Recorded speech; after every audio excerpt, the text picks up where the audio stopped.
Hi everyone, Chef Mark here. I'm in the laboratory and I'm working on prep for a very busy week. I've got a few events going on. These days I do a lot of showroom events. So we have our manufacturers sponsor showroom events, and we have an event called Grapes, and it's at our Parker showroom. And we feature a wine tasting. We call it Grapes because wine is made out of grapes. It's the only name we could come up with. If you're in the industry, if you're a designer or you sell flooring or countertops or cabinets, you should come. They're a lot of fun. Go to meetup.com, find Kitchen Bath Designers of Denver. That's the meetup group that I run. You'll learn all the details. You can sign up on Eventbrite or you can sign up there. We'd love to have you. It's a great networking event, and I do a cooking demo. Thanks to Signature Kitchen Suites for sponsoring that event. So, I make charcuterie for these events. Charcuterie, of course, being sausages, force meats, and I don't have a lot of the capacity to make my own sausage here, although I can. I certainly am very well versed in the 5-4-3 method, 5 parts pork, 4 parts fat, 3 parts ice. That's the recipe for a hot dog. Yeah, it's a lot of fun making sausage. So what I'm trying to do is mix it up a little bit. Instead of just buying dried meats, slicing them and arranging them artfully, I'm trying to add some handmade feel to some of the things I'm making. And I'm experimenting here. I have sous vide going on. I'm just using a freezer bag, which is also heat resistant. And you cook your food in its own juices, more or less. And I have had this going for about 5 hours at 158 degrees. And Signature Kitchen Suites actually makes an integrated sous vide. If you want to learn more about that, go to my YouTube channel if you're not watching it there already. Chef Mark Hale, it's just my name. Just put in a quick search. Sous vide. You're going to pop up a million videos. Well, maybe 10. But a lot of information there. So let's check it out. I've got my sausages. These are just bratwursts that I got at the local grocery store. And they look great. I'm really happy with them. Let's take a look here. Now, whenever I'm doing sous vide, I like to spill my food out onto a platter here, tray with a rack. That just kind of lets them drain a little bit, and you see that moisture coming out? That's just water.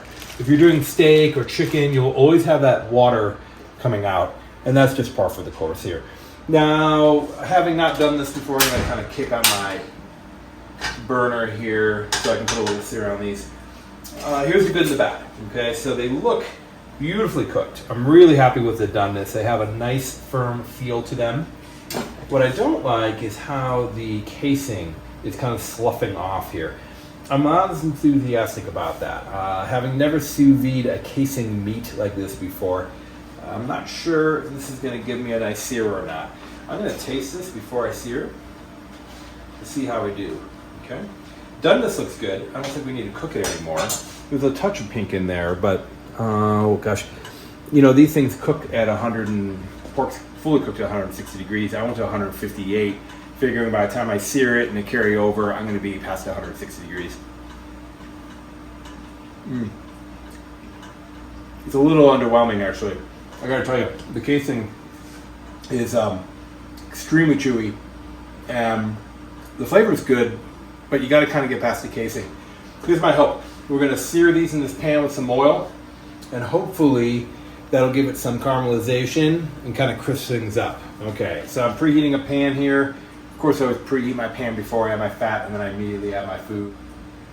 Like I said, you caught me on a busy week, but I definitely wanted to do a video for everyone on what I'm working on, kind of experimenting. A lot of what I do down here when I'm working is I'm trying to come up with new recipes and new ways to use existing appliances, so that when I'm doing an in-home cooking class or I'm training people on how to get the most out of their appliances, there's some outside the box thinking there, as well as just here's how you use convection, or here's how you use sous vide. Okay, let's check it out here. Okay, great. While we're getting a sear here, let me talk a little bit more about sous vide.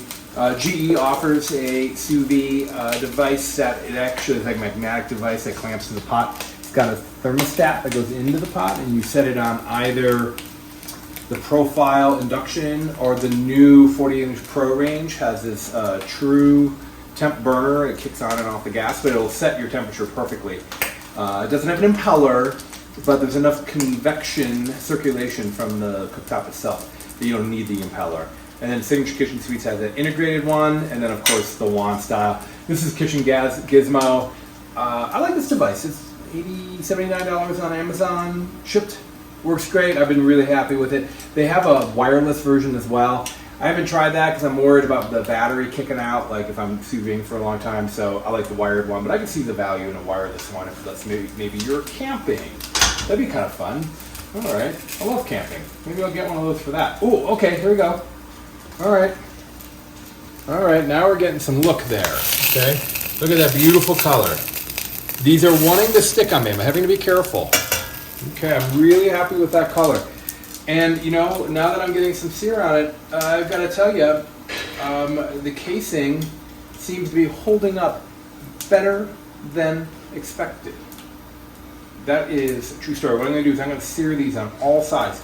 But before I do that, let me just taste, just to see how we're doing. See if this is going to work before I carry on and on. Okay. Yeah, and you know what they are? Just a touch on the undercooked side. You can see that. Now that I'm cutting into it a little bit, let me cut this one in half. Check flavor. Flavor's great. Let's see here. Okay, maybe not as bad as I thought. It could go a little bit longer. So what I'm going to do, I'm going to turn the temperature down. I'm going to cook these for a nice long time just to finish the cooking process. If I had to do this again, this is part of the discovery process, I'd probably go to 162 or 165 degrees. You don't get any real carryover with sous vide because once it hits 158 degrees in that water bath, or whatever temperature you set it for, it hits that temperature and there's no thermal energy left. It can't overcook. It can never overcook, which is the beauty of sous vide. But also it intensifies flavor. So these have a really nice sausage flavor. They really do. And now I can, when I have my charcuterie event tomorrow, the Grapes event down in Parker, a beautiful showroom down there, a fine line showroom, I can, with some sort of sense of pride, say, hey, I made these sausage. Or at least I improved upon the ones that I opened out of the package. So hopefully you learned a thing or two. Thanks for discovering with me. I love to experiment in the kitchen. And it's an opportunity for me to just mix it up a little bit. So thanks for tuning in. If you haven't hit that subscribe button, go ahead and do it right now. I'll wait. Thank you for that. Thanks for tuning in.